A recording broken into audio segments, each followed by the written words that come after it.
வார்த்தை சொல்லும் கர்த்தாவே, எங்கள் வாழ்க்கையெல்லாம் செழிப்பாகுமே.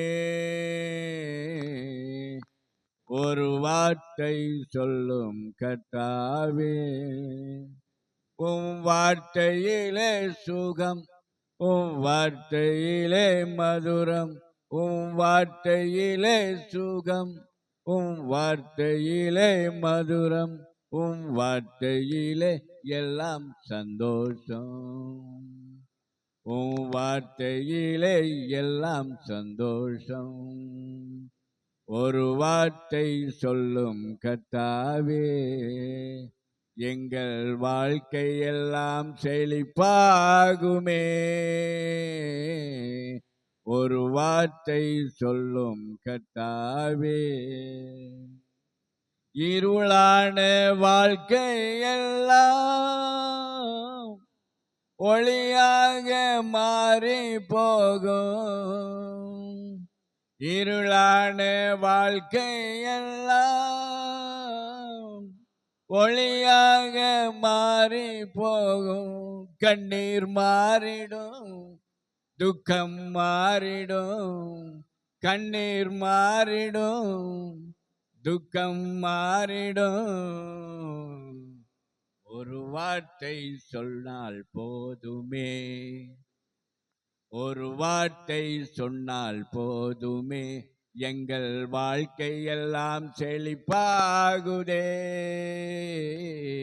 ஒரு வார்த்தை சொன்னால் போதுமே. எரிகோவின் தடைகளெல்லாம் துதிகளாலே மாறி போகும். எரிகோவின் தடைகளெல்லாம் துதிகளாலே மாறி போகும். கண்ணீர் மாறிடும், துக்கம் மாறிடும், கண்ணீர் மாறிடும், துக்கம் மாறிடும். ஒரு வார்த்தை சொன்னால் போதுமே, எங்கள் வாழ்க்கையெல்லாம் செழிப்பாகுதே. ஒரு வார்த்தை சொன்னால் போதுமே. வியாதிகள் வறுமையெல்லாம் விசுவாசத்தால் மாறி போகும்.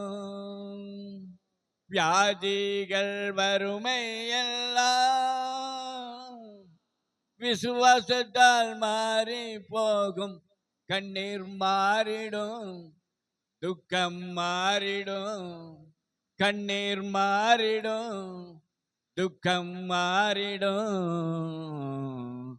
ஒரு வார்த்தை சொன்னால் போதுமே, ஒரு வார்த்தை சொன்னால் போதுமே, எங்கள் வாழ்க்கையெல்லாம் செழிப்பாகுதே. ஒரு வார்த்தை சொன்னால் போதுமே. சோதரிக்கிறோம் ஆண்டவரே, நன்றி ஆண்டவரே, சோதரம். இந்த ஓய்வு நாளின் காலை வேளை முதல் பிள்ளைகளாக நாங்கள் உம்முடைய வசனத்துக்காக நாங்கள் ஆண்டவரே ஏங்கி காத்திருந்து வந்திருக்கிறோம் ஆண்டவர். நீங்க ஒரு வார்த்தை பேசுங்க, அந்த ஒரு வார்த்தை இங்க வந்திருக்கிற உள்ளங்களுக்கெல்லாம் அது ஆறுதலாக இருக்க வேண்டும் ஆண்டவர், சமாதானமாக இருக்க வேண்டும் ஆண்டவர். நீங்க பேசுங்க ஆண்டவரே, ஸ்தோத்திரம் ஆண்டவரே. இந்த நாளில் ஆண்டவரே ஸ்தோத்திரம், உங்கள் பிள்ளைகள் ஆண்டவரே வாஞ்சையோடு வந்திருக்கிறாங்க. இங்கிருந்து கடந்து செல்லும்போது சமாதானமாய் கடந்து செல்ல கிருபை செய்யுங்க. நீங்க பேசுங்க, நாங்க கேட்கிறோம். இயேசு கிறிஸ்து பரம்பிதாவே, ஆமென். நாம் உட்காருவோம். அல்லேலூயா, அல்லேலூயா, அல்லேலூயா. திடீர்னு என் மகன், அப்பா நீங்க பேசுங்க அப்படின்னு சொன்ன உடனே நான் என்ன வார்த்தை பேசுவது என்று யோசித்துக் கொண்டிருந்தேன். அந்த வேளையில திடீர்னு எனக்கு சிந்தனைக்கு வந்த வார்த்தை என்னன்னா, பாக்கியவான்கள் ஆண்டவருக்குள் இருக்கிற பிள்ளைகளாகிய நாம் பாக்கியவான்கள். அல்லேலூயா. நம்ம விசுவாசிக்க வேண்டும்.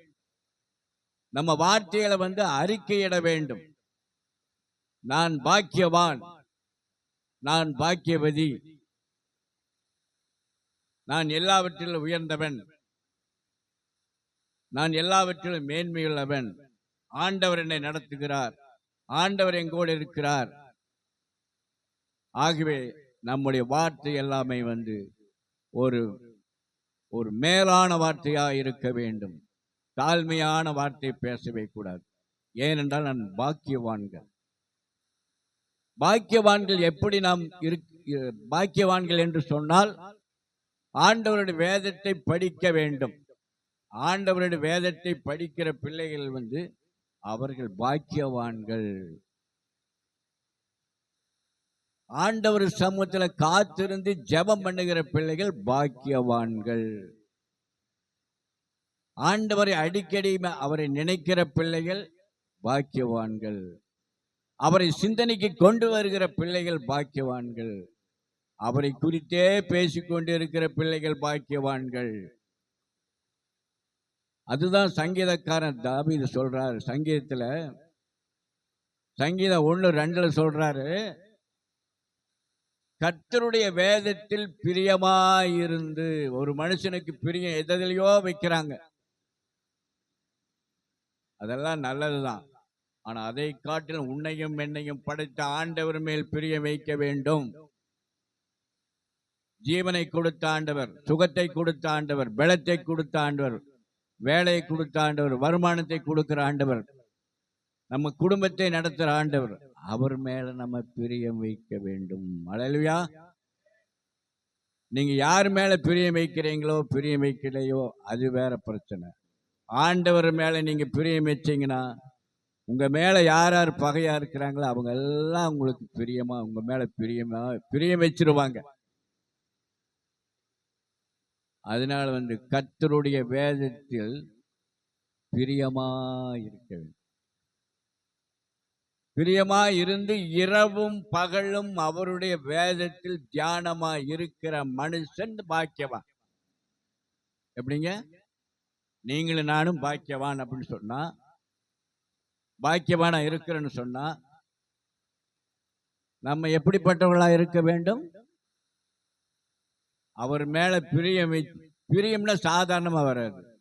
ஆண்டவர் ஆண்டவரே உண்மை நாங்கள் பார்ப்பதற்கு நான் முழங்கால் படி இருப்பது எனக்கு நல்ல நேரத்தை கொடுங்க, பாக்கியத்தை கொடுங்க.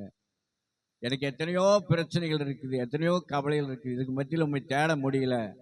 இருந்தாலும் எனக்கு நீங்க உங்க மேல இருக்கக்கூடிய அந்த இதை கொடுங்கன்னு சொல்லி ஆண்டவர் சமூகத்தில் கேட்கும்போது ஆண்டவர் அந்த அந்த பிரியத்தை கொடுக்கிறார். பிரியத்தை கொடுத்து ஆண்டவரை தேடும்போது ஆண்டவர் இந்த வேதத்தில் இருக்கிற வசனத்தை படித்து தியானிக்கும் போது அதில் இருக்கக்கூடிய மகத்துவத்தை எல்லாம் ஆண்டவன் நம்ம மூளையில கொண்டு வந்து சேர்த்து நம்மளுடைய சிந்தனைக்கு கொண்டு வந்து சேர்த்து நம்மளுக்குள்ள நம்முடைய முகத்தை பிரகாசிக்க பண்ணுகிற தேவனாய் இருக்கிறார். ஆகவே நம்மளுக்கு என்ன பிரச்சனை வந்தாலும், என்ன கவலைகள் வந்தாலும், என்ன சோதனைகள் வந்தாலும் ஆண்டவருடைய வேதத்தை நாம் படிக்கும்போது நம்முடைய முகம் பிரகாசிக்கும். கர்த்தருடைய வெளிச்சம் அங்கு இருக்குது, வேத வசனத்தில் அங்கு இருக்குது. அதனால ஆண்டவருடைய வெளிச்சம் இங்கதான் இருக்கு. நம்ம முகத்தை பிரகாசிக்கிறதுக்கு என்னென்னமோ களும்புகளை எல்லாம் போடுறோம். மூஞ்சில களும்புகளை போட்டு அதையே போட்டு மேக்கப் பண்ணி உட்கார்ந்துக்கிறோம். ஆனா அதே சமயத்துல அதெல்லாம் சீக்கிரம் தண்ணி போட்டு கழுவுனா போயிடும். ஆனா இது அப்படி இல்லை. என்னைக்குமே நம்ம மூஞ்சி பிரகாசித்து கொண்டே இருக்கு. ஏனென்னா ஆண்டவருடைய வசனத்துக்கு ஜீவன் இருக்குது, சுகம் இருக்குது, பலன் இருக்குது, ஆரோக்கியம் இருக்குது, சவிக்கம் இருக்குது. அவருடைய வெளிச்சம் நம்முடைய முகத்தில் பிரகாசிக்கும் போது நம்முடைய முகம் அப்படியாய் பிரகாசிக்கும். அதனால ஆண்டோடைய வேதத்தை அனுதினமும் நம்ம நேசிக்கணும், அதை படிக்கணும், ஒரு வாஞ்சை ஆண்டோட சமூகத்தில் கேட்கணும்.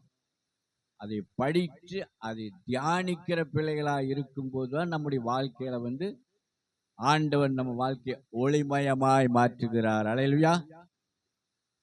ஆகவேதான் ஆண்டவர் நம்ம வாழ்க்கையில ஒளிமயமாய் வரணும்னு சொன்னா அவருடைய வார்த்தை இயேசு, இயேசு அவருடைய வார்த்தை. அவரை நம்ம தேட வேண்டும், அவருக்கு முக்கியத்துவம் கொடுக்க வேண்டும். சும்மா ஏதோ நம்ம பேருக்கு கிறிஸ்துவங்கன்னு சொல்லிட்டு இருக்கிறது பிரயோஜனமே இல்லை. வேதத்தை அனுதினமும் நம்ம படிக்கணும், அனுதினமும் தேடணும். பிரச்சனை வந்தாலும் சரி வராட்டும் சரி அவருக்குன்னு நம்ம என்ன செய்யணும்? நேரங்களை செலவழிக்க வேண்டும். எத்தனையோ காரியத்துக்கு நம்ம நேரங்களை செலவழிக்கிறோம். காரியங்களை நம்ம தேவையான காரியத்துக்கு ஒதுக்கி வைக்கிற நேரத்தை. ஆனால் அவருடைய காரியத்துக்கு நம்ம அவரை தேடுகிறதுக்கு நம்ம ஒதுக்கி வைக்கும்போது ஆண்டவர் நம்ம வாழ்க்கையில் பெரிய காரியங்களை செய்கிறார்கள். ஆகவே நம்மளுக்கு எல்லாவற்றுக்கும் அவர் தான். இரவும் பகலும் அவருடைய வேதத்தில் தியானமாய் இருக்கிற மனுஷன் பாக்கியவான். அவனை ஆண்டவர் ஆசீர்வதிக்கிற வழியெல்லாம் இந்த வசனத்தில் சொல்லுது. அவன் ஆசீர்வாதமா இருப்பான், செழிப்பா இருப்பான், சந்தோஷமா இருப்பான், விடுதலையோடு இருப்பான், எல்லாவற்றிலும் அவன் சுகமா இருப்பான். ஏன் என்று கேட்டால் ஆண்டோட வேதம் அவனுக்கு வழி நடத்தும். ஆகவேதான் நானே வழியும் சத்தியமும் ஜீவனுமாயிருக்கிறேன் சொல்ற. அப்ப இந்த வேதத்தை நம்ம படிச்சுதே ஆகணும். படிக்காம இருந்தா நம்ம ஒண்ணுமே செய்ய முடியாது. அதனால கர்த்தருடைய வேதத்தில் இரவும் பகலும் அவருடைய வேதத்தில் தியானமா இருக்கிற மனுஷன் பாக்கியவான். அவன் நீர்க்காலின் ஓரமாய் நடப்பட்டு தன் காலத்தில் தன் கனியை தந்து இலையுதிராது இருக்கிற மரத்தை போல் இருப்பான். அவன் செய்வதெல்லாம் வாய்க்கு. அவன் என்ன காரியத்தை செஞ்சாலும் சரி, என்ன வேலை செஞ்சாலும் சரி, எங்க போனாலும் எங்க வந்தாலும் அவனை பாக்கியவான்னு சொல்லுவாங்க. என்கிட்ட காசே இருக்காது, என்கிட்ட ஒண்ணுமே இருக்காது, நான் உலக பிரகாரமான வேலை செஞ்சுட்டு இருப்பேன், விசுவாசியா இருக்கிற காலத்திலேயே. ஆனா என்னை பார்த்து என்ன தெரியுமா சொல்லுவாங்க? பேங்க்ல கூட பணம் இருக்க எல்லாம் போயிடும், ஆனா உங்ககிட்ட எல்லாம் போகாது அப்படின்னு சொல்லுவாங்க. எங்கிட்ட ஒண்ணுமே இருக்காது, ஆனா இருந்தாலும் என்னை ஆண்டவர் அவங்க அப்படி சொல்லும்படியாக ஆண்டவர் என்னை மகிமைப்படுத்துகிறார். அல்லேலூயா. எங்கிட்ட ஒண்ணுமே இல்லாட்டியும் கூட ஆண்டவர் இல்லாத இடத்துக்கு இருக்கிறவர்களாய் என்னை இருக்கிறவனாய் மாற்றி ஆண்டவர் அவங்க வாயிலிருந்து சொல்ல வைக்கிறார். நான் அப்படியே ஆக கடவுதுன்னு சொல்லிடுவேன். அதே மாதிரி அந்த அவனுங்களும் என்ன செய்வாங்கன்னா, அவங்க கேட்குறீங்க எங்கிட்ட தான் காசு கேட்பாங்க. நாங்கள் போய் அவங்ககிட்ட காசுக்குன்னு கேட்டு பழக்கம் இல்லை, கேட்கறதும் இல்லை, கேட்க போவதும் இல்லை. ஆண்டவர் அற்புதமாய் ஆண்டவர் நடத்தி கொண்டு வருகிறார். அதனால ஒரு சிலர் என்ன பண்றாங்கன்னா, ஒரு சில காரியத்தை ஆண்டவருக்கு முக்கியத்துவம் கொடுக்காம உலக காரியங்களுக்கு முக்கியம் கொடுத்து உலக காரியங்களை தேடும் போது அவங்க தோல்வியை சந்திக்கிறாங்க. அதனால ஆண்டவருடைய பிள்ளைகள் ஆண்டவருக்கு முக்கியத்துவம் கொடுக்கும்போது ஆண்டவர் நம்ம வாழ்க்கையை உயர்த்துகிறார், நம்ம குடும்பத்தை நடத்துகிறார், நம்முடைய பிள்ளைகளை ஆசீர்வதிக்கிறார், பிள்ளையோடு பிள்ளைகளை ஆசீர்வதிக்கிறார். மனைவி கணவனுக்குள் ஒரு பெரிய சமாதானத்தை ஆண்டவர் கொடுக்கிறார். குடும்பம் தான் ஒரு குட்டி பரலோகம். அல்லேலூயா. பரலோகம் மேல இருக்குது, அது போகும்போது நம்ம போலாம், இல்லைன்னு சொல்ல. ஆனா குடும்பம் தான் உங்களுக்கு ரொம்ப முக்கியம். குடும்பத்தில் கணவன் மனைவி சமாதானமாய் சந்தோஷமா இருக்கணும், பிள்ளைகள் சமாதானமா சந்தோஷமா இருக்கணும். அதனால குடும்பத்தில் விரிசல் வரக்கூடாது. விரிசல் வந்துருச்சுன்னா எல்லாத்திலே நம்ம தோல்வி அடைஞ்சிட்டோம்னு அர்த்தம். அந்த தோல்வி அடையாமல் இருப்பதற்கு ஆண்டவருடைய வேதத்தை படிக்கும்போது ஆண்டவனுடைய பாக்கியவான்களாய் பாக்கியவதிகளாய் ஆண்டவர் மாற்றுகிற தேவனாய் இருக்கிறார். குடும்பத்தில் நம்ம எங்கே வேணா நம்ம அலைஞ்சிட்டு என்ன எங்கெல்லாம் அலைஞ்சிட்டு வந்தாலும் கூட நம்மளுக்கு இளைப்பாடுற இடம் எது? சமாதானம் படுத்து தூங்கி எந்திரிக்கிற இடம் எது? கொஞ்ச நேரம் டயர்டா இருக்குது அப்படின்னு சொன்னா நம்ம எங்க படுத்திருப்போம்? நம்ம வீட்டில் தான் வந்து படுத்துட்டு இருந்தோம். அந்த இடத்துல நம்மளுக்கு சமாதானம் இல்லைன்னு முள்ளு மாதிரி குத்திட்டு இருந்தாங்கன்னா ஒண்ணுமே பண்ண முடியாது. அதனால வந்து ஆண்டவருடைய பிள்ளைகளுக்கு வந்து வேதத்தை படிக்கிற பிள்ளைகளுக்கு சமாதானம் தேவை, விடுதலை தேவை, ஆறுதல் தேவை, சந்தோஷம் தேவை, எல்லாமே இருக்க வேண்டும். ஆகவே வேதத்தை படிக்கும்போது நம்மளை அறியாத வழியில நடித்து தெரியாத பாதை அழைத்து கொண்டு வந்து கோணலை நேர்படுத்தி கரடுமுடி செவ்வைப்படுத்துகிற தேவனாய் இருக்கிறார். நம்ம கிட்ட இருக்க இருளை வெளிச்சமாக்குற தேவனாய் இருக்கிறார். குருடனை அறியாத வழியை நடத்தி தெரியாத பாதையில் அழைத்து கொண்டு வந்து அவனுடைய கோணலை நேர்படுத்தி கரடு முரடை செவ்வைப்படுத்தி அவனுடைய இருளை வெளிச்சமாக்கி கூட இருந்து நம்மளை கேட்கிற தேவனாய் இருக்கிறார். இந்த உலகத்தில் நம்ம ஒரு குருடனாய் இருக்கிறோம். என்ன பண்றது, ஏது பண்றது, எப்படி ஜீப் இருக்கிறது, எப்படி வாழ்றது, நாளைக்கு வேலை இல்லையே, இன்னைக்கு வேலை இல்லையே, வருமானம் இல்லைன்னு சொல்லி நம்முடைய எண்ணங்கள் எல்லாம் அப்படியா இருக்கிறது. ஆண்டவரை தேடும் போது ஆண்டவர் நம்மளுக்கு சமாதானத்தை கொடுவார். வேலை இருந்தாலும் சமாதானம், வருமானம் இருந்தாலும் இல்லாட்டியும் சமாதானம், எல்லாவற்றிலும் சமாதானம். ஏற்ற நேரத்தில் ஆண்டவர் எல்லாவற்றையும் கொடுத்து நம்மளை ஆசீர்வதிப்பார். அல்லேலூயா. அத்த ஜீவனுள்ள தேவனாய் இருக்கிறார், சர்வ வல்லமையுள்ள தேவனாய் இருக்கிறார். உலகத்தை அண்ட சராசரங்களை படைத்த தேவனை நாம் வணங்குறோம். சும்மா அப்பசோப்பமா இதெல்லாம் கிடையாது. ஆகவே ஆண்டவரை தேடுகிற பிள்ளைகளுக்கு சகலமும் நன்மைக்கு ஏதுவாய் நடக்கும். ஆகவே சங்கீதம் 34:8 சொல்வது, கர்த்தர் நல்லவர் என்பதை ருசித்து பாருங்கள், அவர் மேல் நம்பிக்கையாய் இருக்கிற மனுஷன் பாக்கியவான். ஆண்டவர் மேல நம்பிக்கை, விசுவாசம் நம்மளுக்குள்ள இருக்குது. அதனால 34:8 கர்த்தர் நல்லவர் என்பதை ருசித்து பார்க்கணும்னு எப்படி ருசித்து பார்க்க முடியும்? வேதத்தை படிக்கணும், வேதத்தை தியானிக்கணும். படிக்கும்போது நம்ம வாஞ்சையோடு உட்கார்ந்து நம்ம ஆண்டவரை தேடும்போது அந்த நேரத்தை அவருக்குன்னு செலவு பண்ணும்போது உடனே ஆண்டவரே எங்கிட்ட பேசுங்க ஆண்டவரே நம்ம சொன்னோம்னா ஆண்டவர் நம்ம கூட பேச ஆரம்பிச்சிருவார். அந்த வசனத்தோட பேச ஆரம்பிச்சிருவார். அந்த வசனமே நம்மளுக்கு அந்த இடத்துல என்னாகும், ஒரு பெரிய சமாதானத்தை கொடுக்கும். அதான் கர்த்தர் நல்லவர் என்பதை ருசித்து பாருங்கள், அவர் மேல் நம்பிக்கையாயிருக்கிற மனுஷன் பாக்கியவான். அப்ப நம்ம பாக்கியவானா இருக்கணும். என்ன சொல்லணும்? ஆண்டவரை தேடணும், ஆண்டவருக்கு முக்கியத்துவம் கொடுக்கணும். ஆண்டவருக்கு நம்ம ஆண்டவருடைய கட்டளைகள் கற்பனைகளுக்கு நம்ம கீழ்ப்படியும் போது ஆண்டவர் நம்மளை உயர்ந்த ஸ்தானத்தில் வைக்கிற தேவனாய் இருக்கிறார். ஆகவே ஆண்டவருடைய வேத வசனங்களுக்கு நம்ம கீழ்ப்படிந்திருக்க வேண்டும்.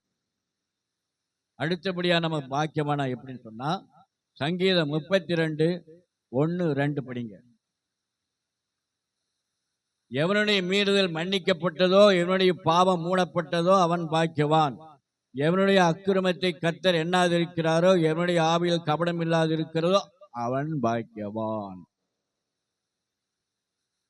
வேதத்தில் பார்க்கும்போது சகை என்கிற ஒரு மனுஷன் வரி வட்டி வசூல் வாங்கிட்டு தன்னுடைய அவன் இருக்கிற இடத்துல பெரிய ஒரு கோடீஸ்வரனா பெரிய குபேரனா இருந்திருக்கு. ஆனால் அத்தனையும் ஒரு நாள் ஆண்டவரை கண்டுகொள்ள வேண்டும் என்று அவன் வாஞ்சித்து ஆண்டவரை தேடி அவன் என்னென்ன செஞ்சானா அத்தனை ஆண்டவர் சமூகத்தில், ஆண்டவரே நான் எத்தனையோ காரியத்தை நான் ஜனங்களை ஏமாற்றி எத்தனையோ பணங்களை நான் சூறையாடி இருக்கேன், ஆனால் அதெல்லாம் நான் நாளத்தனையாய் திருப்பி கொடுத்துறேன்னு சொல்லி அவன் அந்த இடத்துல ஒரு மனம் திரும்புதல் அந்த உருவாகி இருக்கிறது. அல்லேலூயா. அந்த மனம் திரும்புதல் அவனுக்குள்ள அவன் ஆண்டவர் சமூகத்தில் அவரை காண வேண்டும் என்று அவன் வாஞ்சையோடு இருந்தான். அவனுடைய வாஞ்சை, ஏக்கம், தாகம் என்ன ஆயிடுச்சுன்னா உடனே ஆண்டவரே வந்து விட்டார். அல்லேலூயா. அந்த வழியில் ஆண்டவர் அற்புதங்களை செய்துட்டு வர்றாருன்னு சொல்லி அவன் கேள்விப்பட்ட உடனே அவர் எப்படிப்பட்டவரோ அவரை பார்க்க வேண்டும். வாஞ்சையோடு நம்ம ஆண்டவர் சமூகத்தில் நம்ம வாஞ்சையோடு நம்ம ஆண்டவரை எதிர்பார்க்கும் போது ஆண்டவன் நம்ம குடும்பத்துக்குள்ள வந்து விடுவார், பிள்ளைகளுக்குள்ள வந்து விடுவார், வருமானத்துக்குள்ள வந்து விடுவார். நம்முடைய தேவைகளை சந்தித்துக் கொள்ளுகிற தேவனாய் இருக்கிறார். அல்லேலூயா. சகையினுடைய எத்தனையோ வழி இருக்குது, அந்த வழியிலெல்லாம் ஆண்டவர் போகல. எத்தனையோ பேர் இல்லை பார்த்துட்டு இருக்கிறாங்க. என் வீட்டுக்கு வருவாரா, உன் வீட்டுக்கு வருவாரா, என்னை பார்ப்பாரா, உன்னை எத்தனையோ ஜனங்கள் பார்த்துட்டு இருக்கிறாங்க. ஆனா ஆண்டவர் என்ன பண்ணாருன்னா, யார் வாஞ்சையோடு பார்க்குறாங்க அவங்க இடத்துல தான் நிற்கிறார் கீழே. எப்படிங்க? யார் வாஞ்சையோடு பார்க்கணும். இங்கே வந்திருக்கிற நிறைய இத்தனை பேர் இருக்கிறீங்க. யார் உள்ளத்தில் யார் உண்மையாலுமே ஆண்டவரை வாஞ்சையோடு ஆண்டவரை தேடுறாங்கிறது அவருக்கு தான் தெரியும். அவர் வீட்டுக்குள்ள, அவர் உள்ளத்துக்குள்ள, அவங்களுடைய காரியத்துக்குள்ள ஆண்டவர் நிற்பார். உங்களோடு சம்பாஷிப்பார். அது மட்டும் இல்லை, உங்களோட போஜனம் பண்ணுவார். ஆண்டவர் நம்ம வீட்டில் உட்கார்ந்து நம்ம ஊடு உட்கார்ந்து சாப்பிட்றதுன்னா என்ன சாதாரண காரியம்? அண்ட சராசரங்களை உண்டு பண்ணின தேவன். வானம் பூமி ஒளிந்தாலும் என் வார்த்தை ஒரு நாள் ஒளியாது. அப்படிப்பட்ட ஆண்டவர் நம்முடைய வாஞ்சை பார்த்து நம்ம வீட்டுக்குள்ள வருவார், நம்ம உள்ளத்துல வருவார். அல்லேலூயா.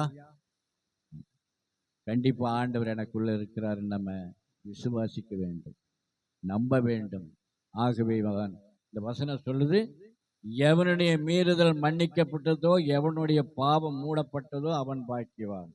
அந்த சகையினுடைய பாவங்கள் எல்லாம் மூடப்பட்டு அவன் என்னென்ன செஞ்சான அத்தனையும் அவன் அறிக்கையிட்டு அவன் எல்லாத்தையும் ஆண்டவர் சமூகத்தில் கொண்டு இது பண்ணிட்டான். அதனால அவன் என்னவாயிட்டான்? பாக்கியவானாய் மாறிவிட்டான். நீங்களும் நானும் பாக்கியவானா இருக்கும்போது நம்மகிட்ட இருக்கிற என்ன குறையும் தான் நம்மளுக்கு ஆண்டவருக்கு பிரியமில்லாத காரியங்கள் எது இருந்தாலும் நம்ம அதையெல்லாம் விட்டு ஆண்டவர் சமூகத்தில் உண்மையாய், நீதியாய், நேர்மையாய், பரிசுத்தமாய் இருக்கும்போது ஆண்டவர் நம்மளை பாக்கியவான்களாய், பாக்கியவதிகளாய் ஆண்டவர் மாற்றுகிறார். அல்லேலூயா. அதுதான் இந்த வசனம் சொல்லுது. எவனுடைய மீறுதல் மன்னிக்கப்பட்டதோ, எவனுடைய பாவம் மூடப்பட்டதோ அவன் பாக்கியவான். எவனுடைய அக்கிரமத்தை கர்த்தர் எண்ணாதிருக்கிறாரோ, எவனுடைய ஆவியில் கபடம் இல்லாது இருக்கிறதோ அவன் பாக்கியவான். நம்ம இருதயம் சுத்தமா இருக்கணும், பரிசுத்தமா இருக்கணும். இருதயம் திருக்குள்ளதும் கேடுள்ளதும் மகா மோசமானதா இருக்கு. ஆமா, எல்லாமே இருதயத்தில் இருக்குது. ஆனா ஆண்டவருக்கு பிடிக்காத காரியங்கள் எல்லாத்தையும் தூக்கி வீசி எறிஞ்சு போட்டு ஆண்டவருக்கு பிரியமான காரியத்தை நம்ம உள்ளத்துல வைக்கும் போது நம்மளை ஆண்டவர் என்ன பாக்கியவானாய் மாற்றுகிறார். அல்லேலூயா. ஆமா, ஆண்டவருக்கு பிரியமா இருக்கும்போது ஆண்டவனுடைய வாழ்க்கையில பெரிய காரியங்களை செய்து நம்மளை ஆசீர்வதிக்கிற தேவனாய் இருக்கிறார். ஆகவே ஆண்டவர் பெரியவராய் இருக்கிறார். சரி, சங்கீதம் 112 சங்கீதத்தை எடுத்து படிக்க.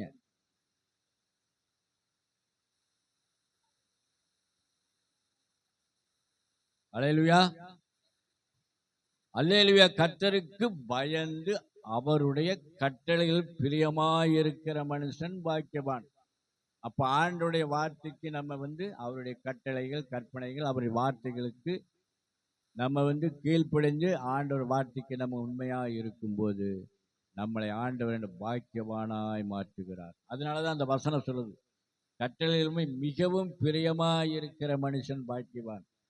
அப்ப ஆண்டவர் என்ன நம்மளுக்கு சட்ட திட்டங்களை போட்டிருக்கிறாரோ வேதத்துல, அதற்கு நம்ம கீழ்ப்படிஞ்சு அதன்படி நடக்கிற பிள்ளைகள் மேல் ஆண்டவர் நம்மளை என்ன பண்றாரு? பாக்கியவானாய் மாற்றுகிற தேவனாய் இருக்கிறார். உயர்ந்த ஸ்தலத்துல கொண்டு போய் வைக்கிற தேவனாய் இருக்கிறார். எல்லாரும் நம்மளை பார்த்து ஆச்சரியப்படக்கூடிய அளவுக்கு ஆண்டவர் நம்மளை கனப்படுத்துவார், மேன்மைப்படுத்துவார், நம்ம கூட இருப்பார். எங்க இருந்தாலும் அவர் நம்ம கூட இருப்பார். அல்லேலூயா. நம்முடைய முகங்களை பிரகாசிக்க பண்ணுகிற தேவனாய் இருக்கிறார். அது மட்டும் இல்ல, அந்த அதிகாரத்தை படிக்கும்போது உண்மையாலுமே ஆண்டவருடைய வார்த்தை கீழ்ப்படி அந்த பிள்ளைகள் அவங்க பாக்கியவான். எப்படிப்பட்ட பாக்கியவான்? ஆசீர்வாதத்தை படிங்க, கீழே பாருங்க. அவன் சந்ததி பூமியில் பலத்து இருக்கும். அவனுடைய சந்ததி எப்படி இருக்குமா? பூமியில பலத்து இருக்கும். அவருடைய கட்டளைகளின்படி, கற்பனைகளின்படி நடக்கிற பிள்ளைகளுடைய வாழ்க்கையில அவனுடைய பூமி, ஆபிரகாமினுடைய ஆசீர்வாதம் பூமி தாங்கக்கூடாத ஆசீர்வாதம். வெள்ளும் பொன்னும் தங்கமும் அவ்வளவு பெரிய சீமானாக இருந்தார். ஆகவே அவர் பாக்கியவானாக இருந்தார். அவருடைய சந்ததியில தான் அவர் தான் நம்மளுக்கு முற்பிதாக்களின் தகப்பனாக இருக்கிறார். ஆகவேதான் அவன் சந்ததி பூமியில் பலத்திற்கும் செம்மையான வம்சம் ஆசீர்வதிக்கப்படும். நம்ம ஆண்டவருக்கு பயந்திருக்கும் போது நம்மளை ஆண்டவர் ஆசீர்வாதமாய் வைக்கிறார், சந்தோஷமாய் வைக்கிறார், சகலத்தையும் கொடுக்கிற தேவனாய் இருக்கிறார். ஆஸ்தியும் ஐஸ்வர்யம் அவன் வீட்டில் இருக்கும், அவனுடைய நீதி என்றைக்கும் நிற்கும். ஆஸ்தியும் ஐஸ்வர்யம் அவன் வீட்டில் இருக்குமாமா. ஆண்டோடைய வேதத்தை படிக்கிற பிள்ளைகள், தியானிக்கிற பிள்ளைகள், கட்டளையின்படி நடக்கிற பிள்ளைகள், கற்பனைகளின்படி நடக்கிற பிள்ளைகளுடைய வாழ்க்கையில ஆஸ்தியும் ஐஸ்வர்யம் அவன் வீட்டில் தான் இருக்குமா.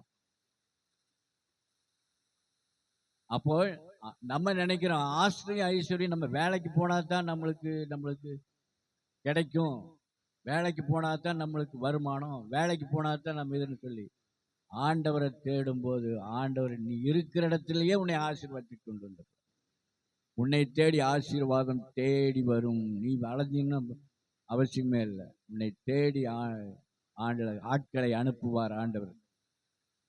போய் பாரு என்ற மகன் அங்கே இருக்கிறாருன்னு சொல்லி. அதனால ஆஸ்தியும் ஐஸ்வர்யம் அவன் வீட்டில் இருக்கும். அதனால நம்ம போய் உலக பிரகாரமான காரியங்களுக்கு பிரயாசப்படுறதை காட்டிலும் ஆண்டோட வேதத்தை படித்து தியானிக்கிறதுக்கு நேரங்களை செலவழிக்கும் போது, அவருடைய வார்த்தைக்கு நம்ம செவி கொடுக்கும் போது நம்மளுடைய வீட்டில் நம்ம 4 பேர்த்துக்கு எடுத்து கொடுக்குற அளவுக்கு ஆஸ்தியும் ஐஸ்வர்யம் நம்ம வீட்டிலேயே தங்கி இருக்குமாமா. ஆகவே தான் அப்படிப்பட்ட பிள்ளைகள் தான் பாக்கியவான்கள். அடுத்த வசனம் பாருங்க, செம்மையானவர்களுக்கு இருளிலே வெளிச்சம் உதிக்கும், அவன் இரக்கம் மன உருக்கம் நீடியும் உள்ளவன். செம்மையானவர்களுக்கு இருளிலே வெளிச்சம் இருக்கு. நல்ல குணாதிசயங்கள், நல்ல பழக்க வழக்கம் செம்மையா இருக்குன்னு சொன்னா அவங்ககிட்ட என்ன இருக்குமாமா, ஆண்டவருடைய வெளிச்சம் உதிக்குமா.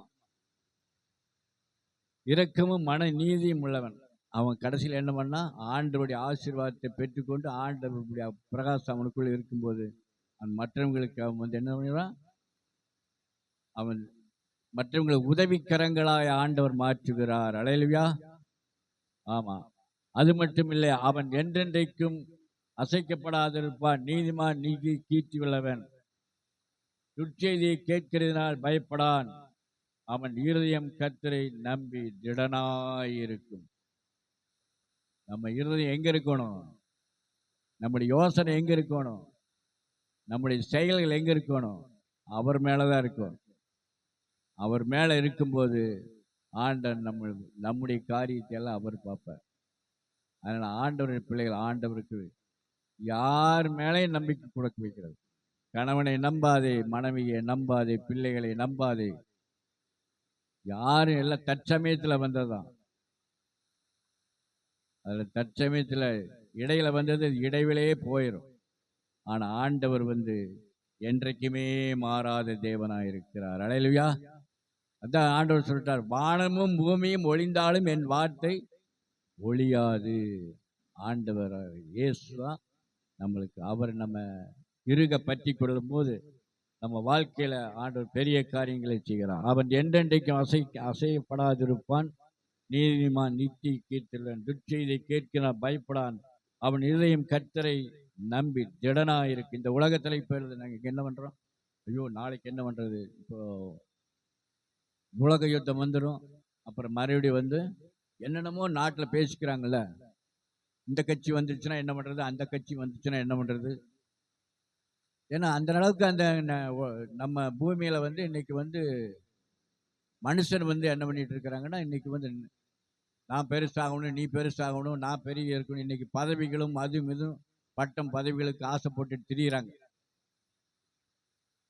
ஆனா அதெல்லாம் வேதனைன்னு அவனுங்களுக்கு தெரிய மாட்டேங்குது. ஆனா இருந்தாலும் சம்பாதிச்சதையெல்லாம் காப்பாற்றணுங்கிறதுக்கு வேண்டி நம்ம முதல் அந்த ஸ்தானத்தில் இருக்கணும்னு ஆசைப்படுறாங்க. அதனால அதெல்லாம் ஒரு நாள் தெரிய வராது. ஆனா ஆண்டவர் வார்த்தை என்ன சொல்லுது, துர்ச்செய்தி இந்த மாதிரி காரியங்களை எல்லாம் நம்ம வந்து கேட்கறதுனால நம்ம வந்து பயப்பட மாட்டான். யார் பயப்பட மாட்டான்? ஆண்டவரை தேடுகிற பிள்ளைகள். என்ன வந்தாலும் சரி, பூமி அதிர்ச்சியே வந்தாலும் சரி, என்ன உலகத்தில் என்ன சம்பவங்கள் நடந்தாலும் சரி, ஆண்டவரை தேடுகிற பிள்ளைகளுக்கு ஆண்டவர் நம்மளை கைவிட மாட்டார். என்னை பாதுகாப்பார், என்னை ஆசீர்வதிப்பார், எங்கூட இருக்கிறார், அவர் என்னை வழி நடத்துவார், என்னை போஷிப்பாருங்கிற அந்த ஒரு திட நம்பிக்கை அவனுக்குள்ள வரும். அல்லேலூயா. ஆண்டவரை தேடாத பிள்ளைகளுக்கு அந்த பயம், உலக பிரகாரமான பயம் வந்து சூழ்ந்து என்ன பண்ணும்னா அவனை வந்து கெடல போட்டுரும். அதனால வந்து உலக பிரகாரம் குறித்து நம்ம கவலையே பட மாட்டான். அவன் இருதயம் கர்த்தரை நம்பி திடனாயிருக்கும், அவன் இருதயம் உறுதியாயிருக்கும், அவன் தன் சத்துருக்களின் சரி கட்டுதலை காணும் மட்டும் பயப்படாதிருப்பான். உன் பக்கத்தில் 1000 பேரும் உன் வலதுபுறத்தில் 10,000 பேர் விழுந்தாலும் அது உன்னை அணுகாது. உன் கண்களால் மாத்திரம் அதை பார்த்து துன்மார்க்கனுக்கு வரும் பலனை காண்பாய். எதுக்குமே பயப்பட வேண்டாம். ஆண்டவருக்கு நம்ம முக்கியத்துவம் கொடுக்கணும், ஆண்டவர் பிள்ளையா இருக்கணும், ஆண்டவர் தேடணும். ஆண்டவரே நம்மளுக்கு பெரியவராக இருக்கிறான்னு சொல்லி நம்ம விசுவாசித்து ஆண்டவரை திட நம்பிக்கையாக வைக்கும்போது நம்மளை பாக்கியவான்களாய் பாக்கியவதிகளாய் வைக்கிறதும் இல்லாமல் ஆண்டவர் வந்து இனிதான் பாருங்க, நம்மளுக்கு கொடுக்கப்பட்ட அந்த ஆசீர்வாதம். அவன் இருதயம் உறுதியாக இருக்கும், அவன் சத்துருவின் சரி கட்டுதலை காணும் மட்டும் பயப்பட மாட்டான். வாரி இறைத்தான் ஏழைகளுக்கு கொடுத்தான். வாரி இறைத்தான் ஏழைகளுக்கு கொடுத்தான். அவன் நீதி என்றென்றைக்கும் நிற்கும், அவன் கொம்பு மகிமையாய் உயர்த்தப்படும். யாரு? ஆண்டவருக்கு பயந்து ஆண்டவருடைய வார்த்தைகளை கீழ்ப்படிஞ்சு இருக்கிற பிள்ளைகளை இப்படிப்பட்ட ஒரு பாக்கியவானாய் ஆண்டவர் மாற்ற. வாரி இறைத்தான் ஏழைகளுக்கு கொடுத்தான், அவன் நீதி என்றைக்குமே நிற்கும். அப்படிப்பட்ட ஒரு பிள்ளைகளாய் ஆண்டவர் நம்மளை மாற்றுகிறார். அல்லேலூயா. ஏழைகளுக்கு கொடுக்கிற மாதிரி மாற்றுகிறார், வாங்குறவர்களா இல்லை. அதான் வாரி இறைத்தான் ஏழைகளுக்கு கொடுத்தான். அப்ப அப்பேற்பட்ட ஒரு ஆசீர்வாதத்துக்குள்ள ஆண்டவர் நம்மளை மாற்றுறாருன்னு சொன்னா, ஆண்டோடைய வேதத்தை இரவும் பகல்மடி வேதத்தில் தியானமாக இருக்கிற மனுஷனுடைய வாழ்க்கையில இப்படிப்பட்ட ஒரு ஆசீர்வாதம் கடந்து வரும். அதனால எதுக்குமே பயப்பட அவசியம் இல்லை. ஆண்டவரை தேடுகிற பிள்ளைகளுக்கு சகலம் நன்மைக்கு எதுவாய் நடக்கும். அதான் பாருங்க, துன்மார்க்கன் அதை கண்டு மனமடிவாகி தன் பற்களை கடித்து கரைந்து போவான், துன்மார்க்கருடைய ஆசையோ அழியும். அல்லேலூயா. ஆண்டவருடைய பிள்ளைகளாய் வந்து ஆண்டவருக்கு தான் முக்கியத்துவம் கொடுக்கும், ஆண்டவர் தான் தேடணும். ஆண்டவரே பெரியவர், ஆண்டவரே உயர்ந்தவர், சகலத்தையும் செய்கிறவர், சகலத்தையும் ஆண்டு நடத்துகிற தேவன். அதனால வந்து ஆண்டவரை நல்லா துதிக்கணும், நல்லா ஆண்டவர் சமூகத்தில் காத்திருந்து ஜெபம் பண்ணணும், வேதத்தை படிக்கணும், ஆண்டவருடைய சிந்தனையாக இருக்கணும், ஆண்டவருடைய பேச்சுவார்த்தையாக இருக்கணும். ஆண்டவர் குறித்தே நம்மை அனுதினமும் நம்ம சிந்தனை யோசனைகள் எல்லாமே அவருடைய காரியமாகவே இருக்கும்போது ஆண்டவனுடைய பாக்கியவான்களாய் பாக்கியவதிகளாய் ஆண்டவர் வைக்கிறார். அல்லேலூயா. வேதத்தில் பார்க்கும்போது ஒரு ஏழை விதவி என்ன பண்ணான்னா, அந்த நாட்டில் பூரா 1 ராஜாக்கள் இருக்குது, 17ஆம் அதிகாரத்தில் பஞ்சம் வந்துருச்சு. ரொம்ப பஞ்சம், சாப்பாட்டுக்கு பஞ்சம், எல்லாமே அந்த நாடு பூரா அந்த பஞ்சத்தில் இருக்கிறாங்க ஜனங்க பூரா. ஆனால் கடைசியில் வந்து அவங்க வீட்டுக்கு, அந்த அம்மா வீட்டுக்கு ஒரு ஊழியக்காரர் வர்றார். அந்த ஊழியக்காரர் வந்து என்ன பண்ணுறாருன்னா,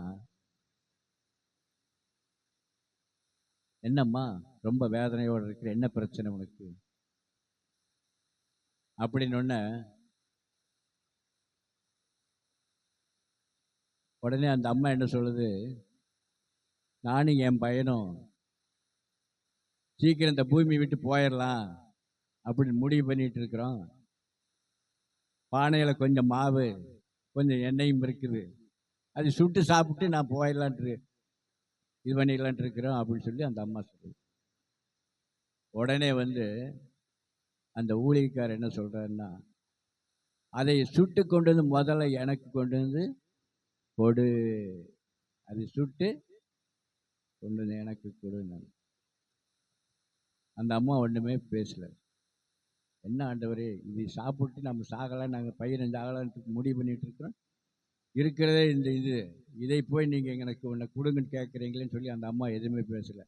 உடனே என்ன பண்ணிச்சு, உடனே அதை சுட்டு உடனே அந்த ஊழியக்காருக்கு கொடுங்க. அந்த ஊழியக்காருக்கு கொடுத்தோன்னே ஆண்டவர் அதை அந்த ஊழியக்கார ஆசீர்வதித்து ஜெபம் பண்ணி அதை சாப்பிட்டோன்னே உடனே என்ன ஆயிடுச்சுன்னா, அந்த அவர் சாப்பிட்டாரு. சாப்பிட்டு முடிஞ்சிட்டு சரின்ட்டு அவர் போயிட்டார். அதுக்கப்புறம் என்னாச்சுன்னா, அந்த அம்மா வீட்டில் அந்த அம்மா மறுபடியும் எடுக்க எடுக்க எடுக்க எடுக்க மாவு வந்துட்டே இருக்குது, எண்ணெயும் வந்துட்டே இருக்குது. பஞ்சந்தீர் மட்டும் அந்த அம்மா அந்த தேசத்தில் எல்லாத்துக்கும் பஞ்சம், பசி, பட்டினி எல்லாம் வந்துடுச்சு.